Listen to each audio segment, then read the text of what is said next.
আজকে তোমাদের সাথে শেয়ার করব আমার 10 আওয়ার স্টাডি চ্যালেঞ্জের এক্সপিরিয়েন্স।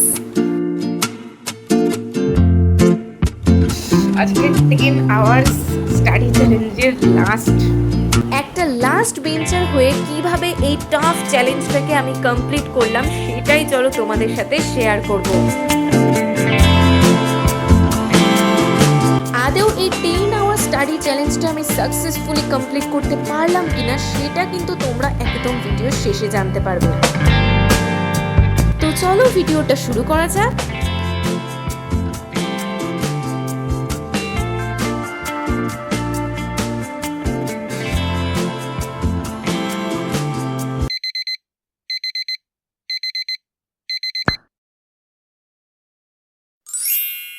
দিনের শুরু বলতে গেলেই কিন্তু আমরা মর্নিংটাকেই বুঝি, আর এই মর্নিং কিন্তু আমাদের প্রত্যেকটা স্টুডেন্টদের কাছে একটা নতুন অপরচুনিটি হয়ে আসে, আর এই সুযোগটা একদম কিন্তু হাতছাড়া করলে হবে না, সুযোগের সৎ ব্যবহার করতে হবে। সুতরাং প্রত্যেকটা মুহূর্তই কিন্তু পড়াশোনার জন্য ইউটিলাইজ করতে হবে। So hi everyone, Radhe Radhe সবাইকে। আজকে কিন্তু আমি তোমাদের কথা মতন একটা চ্যালেঞ্জ ভিডিও নিয়ে চলে এসেছি। এটা কোনো ফানি বা ইন্টারেস্টিং চ্যালেঞ্জ নয়, বরং প্রত্যেকটা মুহূর্তে নিজের ব্রেনের সাথেই নিজের একটা বড় সড়ো চ্যালেঞ্জ, যেটা কিনা হতে চলেছে পুরো 10 আওয়ার্সের জন্য। আমি জানি না আদৌ এই চ্যালেঞ্জটা কত দূর কি শেষ করতে পারবো, বাট সেটা ভেবে বসে থাকার থেকে বরং সেই কাজগুলো করা বা মুভ করাটা কিন্তু খুবই ইম্পর্টেন্ট। আমি কিন্তু প্রত্যেক দিনের মতনই আজকে সকাল 6টায় উঠেছি, এক্সট্রা করে 4টে বা 4:30টার সময় কিন্তু ঘুম থেকে উঠিনি। যাই হোক, এখন ঘুম থেকে উঠে সবার আগে রিফ্রেশিং এর জন্য ব্রাশ তো করতেই হবে। তো মর্নিং রুটিনের আরো একটা ইম্পর্টেন্ট কাজ হচ্ছে রেগুলার ব্রাশ করা, বাট আমার ডেইলি এইভাবে টুথপেস্ট নিয়ে ব্রাশ করতে বড্ড বোরিং লাগে। তাই আমি কিন্তু একটা ইন্টারেস্টিং প্রোডাক্ট কিছুদিন আগে অর্ডার করেছিলাম। এটা হচ্ছে আগারোর আল্ট্রা পোর্টেবল ওরাল ইরিগেটর। নামটা শুনে বেশ এক্সাইটিং লাগছে না, বাট জিনিসটা দেখলে তোমরা বুঝতে পারবে কতটা ইন্টারেস্টিং। এর সাথে তো ইউএসবি কেবলও একদম ফ্রি, মানে বুঝতেই পারছো বাইরে থেকে ব্যাটারি কিনে এনে লাগানোর তো কোনো ঝামেলাই নেই, বরং চার্জ দিলেই রেগুলার ব্যাস ইউজ করো। আর তার সাথে তো দুটো ডিফারেন্ট কালারের রিপ্লেসেবল নজেলও দিয়ে দিয়েছে, মানে তুমি একা কেন ইউজ করবে, তোমার সাথে তোমার ফ্যামিলি মেম্বারকেও ইউজ করো। ও মাই গড, এটার সাথে তো 200 ml এর একটা ওয়াটার ট্যাঙ্কও অ্যাটাচ করে দেওয়া আছে, মানে হালকা টেম্পারেচারের জলও কিন্তু আমি এই ওয়াটার ট্যাঙ্কে ভর্তি করতে পারবো। আর ওপরের এই হোয়াইট কালারের বাটনটা প্রেস করলে কিন্তু তোমরা যে কোনো অ্যাঙ্গেলে তোমাদের পছন্দের নজেলটা অ্যাটাচ করতে পারবে। এইবার নিশ্চয়ই তোমাদের মাথায় আসছে জিনিসটা যদি বাই চান্স খারাপ হয়ে যায় তখন কি হবে। আরে বাবা, 1 বছরের ওয়ারেন্টি আছে, মানে এরকম জিনিসের ওয়ারেন্টি, মানে বুঝতে পারছো কতটা দারুণ জিনিসটা হবে।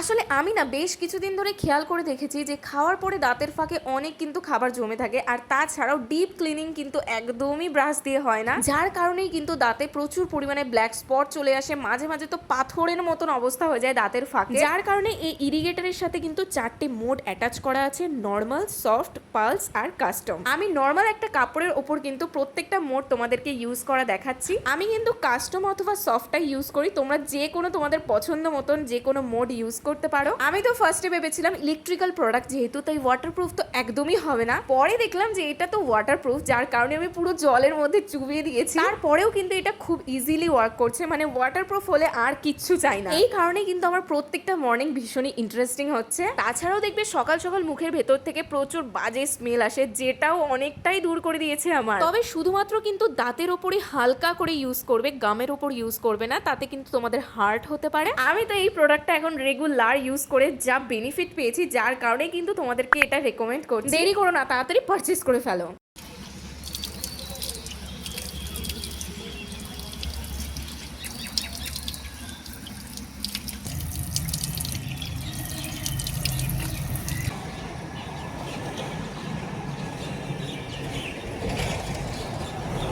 নিশ্চয়ই ভাবছো এতক্ষণ দিদি কোনো ভয়েস ওভার দিল না কেন। অ্যাকচুয়ালি এত সুন্দর পাখির আওয়াজ হচ্ছিল, আর তার সাথে আমার ছাদ বাগানে আজকে কিন্তু ড্রাগন ফুল ফুটেছিল, যেটার শর্টস তোমরা খুব তাড়াতাড়ি দেখতে পারবে। তবে সকাল সকাল যখন ছাদে গিয়ে এইরকম পাখির ডাক শুনতে পাই না, মনটা অনেক বেশি শান্ত হয়ে যায়। আর আমার তো মনে হয় যে যেই প্রফেশনেই থাকো না কেন, সকালবেলায় ঘুম থেকে উঠে মিনিমাম 10টা মিনিট একটু একা থাকার চেষ্টা করো। এই গাছপালা, পাখি, এদের সাথে একটু সময় কাটাও, দেখবে অনেক ভালো লাগে। নাও বেশি বেশি সময় কিন্তু নষ্ট করলে হবে না, কারণ 10 আওয়ার স্টাডি চ্যালেঞ্জ মানে প্রথম থেকেই কিন্তু অনেকটা সময় আমাকে পড়তেই হবে। তাই প্রথমেই কিন্তু মেডিটেশন করে আমার মাইন্ডটাকে একদম ফোকাসে নিয়ে এসেছি। সকালের শুরুতেই আমাদের যেহেতু এনার্জিটা একদম 100% থাকে, তাই চেষ্টা করবে সকালের দিকে যতটা সম্ভব টাফ স্টাডি ম্যাটেরিয়াল নিয়ে বসার, যাতে তোমাদের সকাল সকাল পুরো কঠিন পড়াগুলো কমপ্লিট হয়ে যায়। তারপর সারাদিন তো রিল্যাক্সে নর্মাল যে সাবজেক্টগুলো সেগুলো তো পড়তেই পারবে। তাই সব সময় কিন্তু আমি সকালের দিকে চেষ্টা করি স্টাডি স্লটগুলো 2 থেকে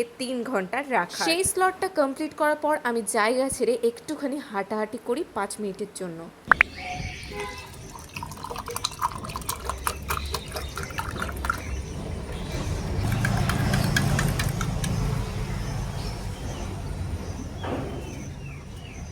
আমার তো মনে হয় সকালে একটা সিম্পল আর খুবই ইজি হেলদি ড্রিঙ্ক হচ্ছে ছাতুর শরবত, যেটা কিনা চা কিংবা কফির থেকে অনেক বেশি বেটার একটা হেলদি। আমার তো এটা ভীষণই ভালো লাগে। এর সাথে তো দুটো ডাইজেস্টিভ বিস্কুটও খেয়ে নিই। পড়তে পড়তে আমার খিদে লাগাটা একটা নর্মাল বিষয়, যার কারণে এই ব্রেকটা ম্যান্ডেটরি আমার থাকবেই, আর সেটার মাঝখানে আমি একটু টিফিন করে নিই। যেমনটা বলেছি তেমনটাই কিন্তু এখন করব। ব্রেক নেওয়ার পর সোজাসুজি আবারও সেই একই জায়গায় একই পড়া নিয়ে কিন্তু আমি বসে গেছি। 10 আওয়ার স্টাডি চ্যালেঞ্জ যেহেতু, সেই জন্য প্রথম দিকেই আমাদের মাইন্ডটাকে এইটা বোঝালে হবে না যে 10 ঘন্টা আজকে পড়তে হবে, বরং একটুখানি চিল ভাবে একটু ইন্টারেস্টিং ভাবে যদি পড়া যায় তাহলে সব থেকে বেশি কিন্তু ভালো হবে। আমি তো যদি কোনোদিন একটু ভাবি যে আজকে একটু বেশি পড়বো, সেই দিন কি জানি আমার মাথার ওপর বিশাল চাপ পড়ে যায়, যার কারণে আমি ঠিক করেছি অল্প অল্প ব্রেক নেব আর একটু একটু করে পড়বো। এইটা হচ্ছে আমার স্যারের জেরক্স, যেটা আজকে পড়ছি, কালকে পড়া আছে, তো সুতরাং এখন তো পড়তে বসতেই হবে। আর আমি তো জানি না কেন একটা জায়গায় বেশিক্ষণ কোনো মতেই পড়তে বসতে পারি না। আমার তো মনে হয় এটা প্রত্যেকটা স্টুডেন্টেরই একটা কমন সমস্যা। এইটা অবশ্য হওয়াটাই স্বাভাবিক, কারণ আমরা যদি কোনো কাজ নাও করি, একটা জায়গায় চুপচাপ বসে থাকতে কারোরই ভালো লাগে না। সেরকমই একটা জায়গায় বারবার করে যদি পড়তে বসি, আমার সেই পড়া তো কিছুতেই হয় না, কোনো মতেই আমি ফোকাসড করতে পারি না। তার জন্যই মায়ের এই মেশিনটাই আমি বই রেখে বসি। আশা করি তোমাদের প্রত্যেকটা ইন্ডিয়ান মায়েদের যেহেতু এই মেশিনটা থাকে বাড়িতে, তাই তোমরা আশা করি বুঝেই গেছো কিসের মেশিন। এখানে একটু জানলা দিয়ে হাওয়া আসে আর ওপরেই ফ্যান থাকে, তার কারণেই আমার ভালো লাগে এই জায়গাটায় পড়তে। তো নাও, এই করতে করতে তো 10টা বাজতে আর মাত্র 10 মিনিট বাকি। অলরেডি কিন্তু আমার মর্নিং এর যে স্লট সেটা কিন্তু কমপ্লিট হয়ে গেছে পুরো 3 আওয়ার্স। এরপর ভারী কিছু মিল তো নিতেই হবে। সকালে আমি না খেয়ে একদমই থাকতে পারি না, তাই ব্রেকফাস্ট তো মাস্ট বি আমার থাকবেই। আর প্রোটিনের জন্য তো ডিম সিদ্ধ আমি এখন রেগুলার খাচ্ছি। তোমরা অবশ্যই কিন্তু খাবে, স্টুডেন্টদের কিন্তু প্রচুর হেলদি থাকা অবশ্যই জরুরি। নাও, খাওয়া দাওয়ার পর্ব শেষ, আলাদা করে আর আজকে তোমাদেরকে দেখালাম না। এরপর আমি একদম ডাইরেক্ট কিন্তু স্নান করে চলে এসেছি। স্নান করার পর পড়তে বসলে এই দুপুরের টাইমে মাইন্ডটা খুবই রিফ্রেশিং লাগে। তার আগে তোমরা নিশ্চয়ই দেখতে পেলে যে ফোনে আমি ফিজিক্সওয়ালার যে অ্যাপ সেটা ইনস্টল করেছি, আর তাতে আমি কিন্তু সাবস্ক্রিপশনও নিয়েছি। আলাদা করে তোমাদেরকে আর সেই অ্যাপের বিষয়ে বলছি না। যতক্ষণে ইনস্টল হচ্ছিল, সময় নষ্ট না করে সেই টাইমটুকু যেরকম রেগুলার আমি দুপুরবেলায় পুজো দিই ঠাকুরের, সেরকমই আজকেও কিন্তু আমি পুজো দিয়ে নিচ্ছিলাম। আর আমি পুজো দিলে এই পুচকুটা তো প্রসাদ নিতে চলেই আসে, আর ওর কথা হচ্ছে ওকে পুরো লাড্ডুটাই দিতে হবে, মানে আমার সাথে ও শেয়ার করবেই না। অলরেডি কিন্তু শুধুমাত্র 3 আওয়ার্সের স্টাডি সেশনটা কমপ্লিট হয়েছে, মানে এখনও কিন্তু 7 আওয়ার্স বাকি। তাই একটুও সময় নষ্ট না করে আবারও কিন্তু আমি বসে গেছি পড়তে। আর এখানে তোমাদেরকে একটা জিনিস দেখাচ্ছিলাম যে আমি ঠিক কিভাবে নোটস তৈরি করি। তোমাদের অনেকেরই প্রশ্ন, দিদি তুমি কিভাবে নোটস তৈরি করো?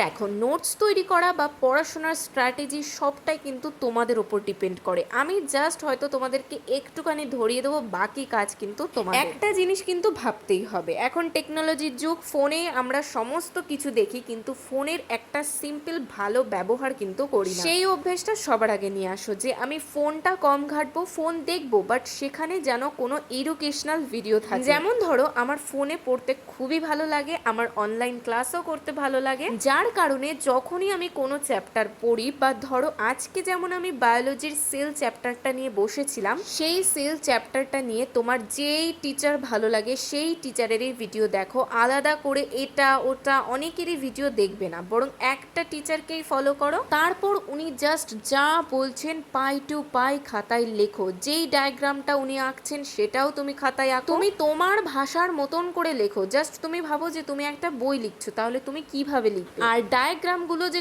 খুবই সুন্দর হতে হবে, কালারফুল হতে হবে এইরকম কোনো কিন্তু কথা নেই, জাস্ট ক্লিয়ার হলেই হলো আর তুমি বুঝতে পারলেই হলো। যেটা অলরেডি তোমরা আমার নোটসে দেখেই নিয়েছো যে হাতের লেখা কোথাও ভালো কোথাও খারাপ, সেটা কিন্তু ম্যাটার করে না। তুমি যখন সেই লেখাটা পড়বে তখন যদি বুঝতে পারো সেটা হলেই হলো। আর আমার তো বইয়ের থেকে আমার নিজের হ্যান্ড রিটেন নোটস বেশি পড়তে ভালো লাগে, কারণ আমি জানি যে এই জিনিসটা আমি পড়েছি, শুনেছি, নিজে লিখেছি, তার কারণে ওইটার প্রতি আর কোনো ভয় থাকে। যাই হোক, এরপর তো পুচকেটার সাথে একটুখানি ছোটখাটো প্র্যাঙ্ক করছিলাম। ফার্স্ট বারে মিস হয়ে গেছিল, নাহলে পুরো ডাইরেক্ট খোঁজাটা মাথার উপরে গিয়ে পড়তো। একটু ফান, একটু ব্রেক আর একটুখানি পড়াশোনা, ব্যাস এইভাবে তোমরাও কিন্তু পারবে এই রুটিনটাকে ফলো করতে। তো আশা করি তোমাদেরকে আমি বোঝাতে পারলাম যে আমি কিভাবে নোটসটা অ্যাকচুয়ালি তৈরি করি। আর অনেকেই তোমরা কমেন্ট করো দিদি হাতের লেখা স্পিড কিভাবে করব, এই সেম পদ্ধতিতেই তোমাদের হাতের লেখারও স্পিড কিন্তু খুব বাড়বে। আমি যেমন এখন ফিজিক্সওয়ালার একটা ক্লাস করছি, ম্যাডাম যা পড়াচ্ছেন আমি কিন্তু ওনার সাথে সাথে লেখার চেষ্টা করছি। যখন ধরো অনেক বড় লাইন বলছে তখন ভিডিওটা স্টপ করছি, বাট ম্যাক্সিমাম টাইমে কিন্তু আমি ঝটাপট সেটা লেখার চেষ্টা করছি, কারণ বারবার যখন আমি ভিডিওটা থামাবো আর ধীরে ধীরে লিখবো তাহলে আজকে আর সারাদিনে আমার একটা চ্যাপ্টার কমপ্লিট হবে। হাতের লেখা স্পিড করতে গেলে ভাই বেশি বেশি করে লিখতে হবে, এছাড়া আর কিচ্ছু না। আর যতটা সম্ভব তাড়াতাড়ি লিখতে হবে, হাতের লেখার দিকে নজর দিলে হবে। যখন দেখবে হাতের স্পিডটা বেড়ে গেছে তখন আপনা আপনি হাতের লেখাও ঠিক হয়ে যাবে। সকাল থেকে দুপুরের টাইমটুকু আমি কিন্তু এইভাবে মেঝেতে মাদুর পেতেই বসি, তাই মাদুরটাকে গুছিয়ে নিলাম, কারণ এরপরে একটা লং ব্রেক নেব, তারপর আবার পড়তে বসবো। এই ব্রেকটায় আর অন্য কিছু হবে না, জাস্ট একটা ছোট্ট খাট্ট কিন্তু আমি ন্যাপ নেব, কারণ আমার দুপুরে ঘুম না হলে আমার কোনো কাজ বা কোনো পড়া মাথায় ঢোকেই না তারপর থেকে। আর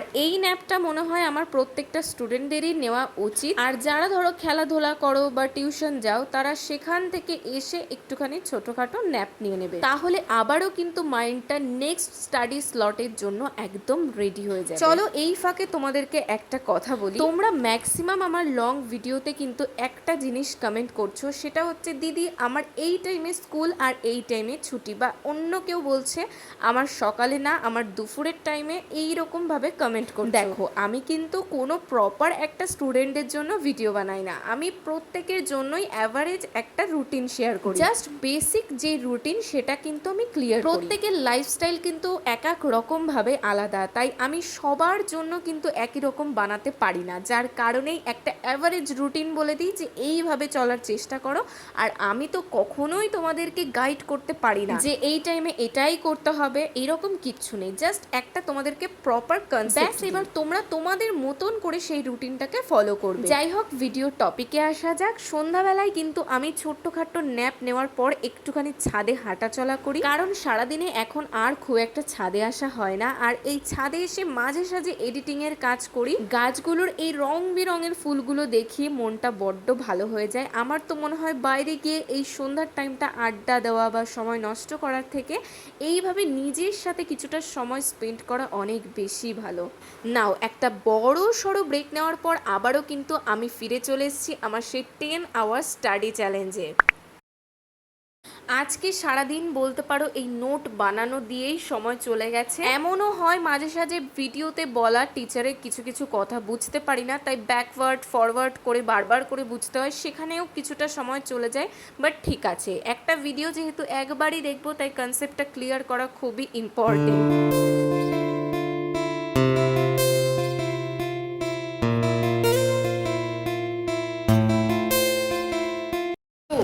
যতটুকু সকাল থেকে ভিডিও দেখে লিখলাম ততটুকু তো এবার মুখস্থ করতে হবে, শুধু লিখলেই তো আর হয়ে যাবে না, পড়া তো আর তাতে কমপ্লিট হবে না, এবার সেটা তো মুখস্থ করতে হবে। তো এটা আর ফেলে রাখবো না, এখনই মুখস্থ করে ফেলবো, কারণ আমি যদি কোনো কাজ ফেলে রাখি সেটা আর কোনো দিন উদ্ধার হয় না, যার জন্য এখনই এই কোয়েশ্চেনগুলো সব কমপ্লিট করে ফেলবো। তো চলো, লাস্ট স্লট হবে আজকের 10 আওয়ার্স স্টাডি চ্যালেঞ্জের লাস্ট একদমই তাই। আমি যখনই কোনো নোটস তৈরি করি আমি সেটা আর কিন্তু রিভিশন করি না, সেটা ভাবি পরের দিন পড়ে নেব, কারণ এতক্ষণ তো কনসেপ্টটা ক্লিয়ার হয়েই গেছে, সবই পারবো এই রকম ভাবি। তাই আজকে কিন্তু আধ ঘন্টার মধ্যে নিজের হাতে বানানো নোটটা মুখস্থ করে ফেলেছি। তো অলরেডি তো আমার ফোনের ব্যাটারি শেষ, 13% চার্জ আছে, আর আমারও এনার্জি একদমই শেষ। মানে এইরকম চ্যালেঞ্জ আমি আগে যেহেতু কখনো করিনি আর কি, শুধুমাত্র এক্সাম ছাড়া। এক্সামের টাইমে সবাই মোটামুটি পড়ে, ওটা আলাদাই তখন এনার্জি থাকে, বাট এক্সাম ছাড়া এতগুলো ঘন্টা পড়া, সত্যি তোমরা তোমাদের মধ্যে যে এই চ্যালেঞ্জটা দিয়েছো একদম best of the best challenge. আমি জানি 12 আওয়ার্স স্টাডি চ্যালেঞ্জ দিয়েছো, বাট আমি 10 আওয়ার্স করতে গিয়ে আমার অবস্থা খারাপ হয়ে গেছে। তো এই 10 আওয়ার্সটাই আমি যখন অভ্যেস করে ফেলবো, 12 আওয়ার্স আস্তে আস্তে 12 আওয়ার্সটাও প্র্যাকটিস করে নেবো।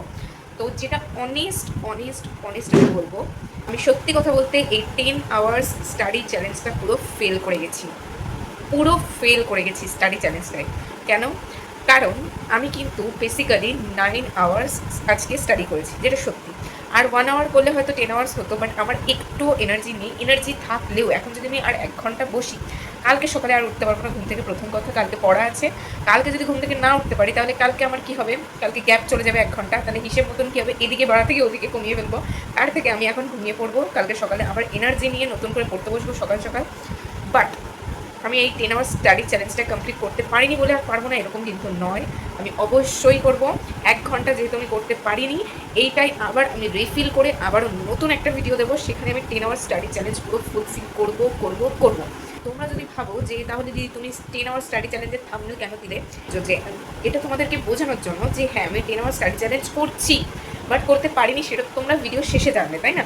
তো প্রথমেই যদি আমি 9 আওয়ার্স দিয়ে দিই, তোমরা ভাববে তাহলে 9 আওয়ার্স, তাহলে 10 আওয়ার্স কেন প্রত্যেক কথায় বলছে। জাস্ট ফর দিস, ওকে? তো এখন বাজে রাত 11টা, আর তো আমার এনার্জি নেই, এখন আর কিচ্ছু করবো না। এখন একটু মাইন্ডটাকে ফ্রেশ করবো, মানে মাইন্ডটা পুরো হ্যাং হয়ে গেছে আজকে। যাই হোক, তো আজকে ভিডিওটা কেমন লাগলো অবশ্যই কিন্তু কমেন্টে তোমরা জানাবে। আর নেক্সট তোমরা কীরকম স্টাডি টাইপের চ্যালেঞ্জ দেখতে চাও সেটাও অবশ্যই কমেন্টে জানিও। আমার তো বেশ ভালো লাগলো আজকের এই স্টাডি চ্যালেঞ্জটা করে, মানে আমি ভেতর থেকে একেবারে স্যাটিসফাইড। এরকম পড়া যদি আমি প্রতিদিন করি, আমি তো টপ লেভেলে চলে যাবো আর কি। যাই হোক, তো চলো, গুড নাইট। তোমরাও এই চ্যালেঞ্জটা অবশ্যই করবে, আর তোমরা প্রত্যেকে টপ করো, এটাই আমি মানে বলি।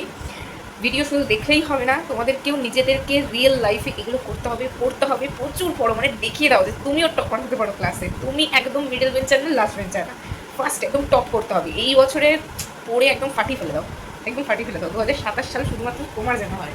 তো চলো, বাই, গুড নাইট, দেখা হচ্ছে নেক্সট ভিডিওতে। ততক্ষণে বাই।